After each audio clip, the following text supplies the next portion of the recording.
Europe 1, il est 7h12. Europe 1 matin, Bruce Toussaint.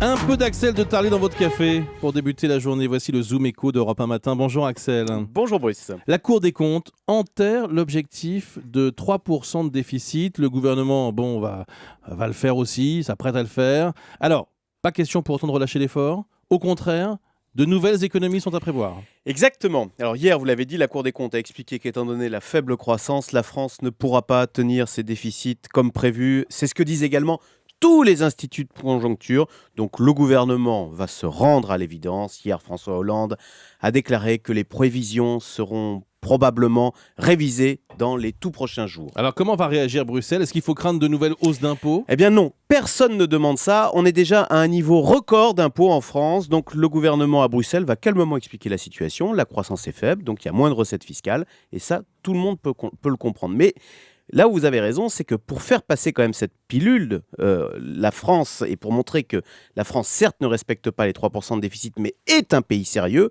eh bien, nous allons devoir réduire le train de vie de l'État. Et c'est le principal message de la Cour des comptes hier. L'important, ça n'est pas de tenir des objectifs qui se révèlent inatteignables. Non, l'important, c'est de diminuer la dépense publique qui est structurellement trop élevée en France. Mais ça fait des années qu'on dit ça. Concrètement, où et quand peut-on réduire les dépenses de l'État ? Alors justement, il va y avoir du nouveau, parce que jusqu'à présent, on a essentiellement tapé dans le train de vie des fonctionnaires. On a gelé les salaires, baisse des effectifs, alors ça va continuer.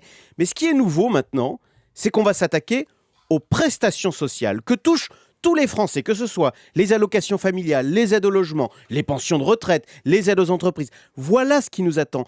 Toutes ces prestations vont être revues. Et là, attention, parce que jusqu'à présent, les mesures d'économie ne concernaient que les fonctionnaires qui étaient mécontents, mais le gouvernement, maintenant, va se fâcher avec tous les Français. Mais c'est la seule voie possible, on le répète, l'État dépense trop. Le chiffre du jour, 1,6 milliard. Alors Lagardère, propriétaire d'Europe 1, Lagardère et Vivendi se déchirent sur Canal+, dont ils sont tous deux propriétaires. Lagardère demande à Vivendi de restituer à Canal+, la trésorerie de la chaîne, qui est de 1,6 milliard et qui est aujourd'hui logée chez Vivendi. Merci beaucoup Axel de Tarlet.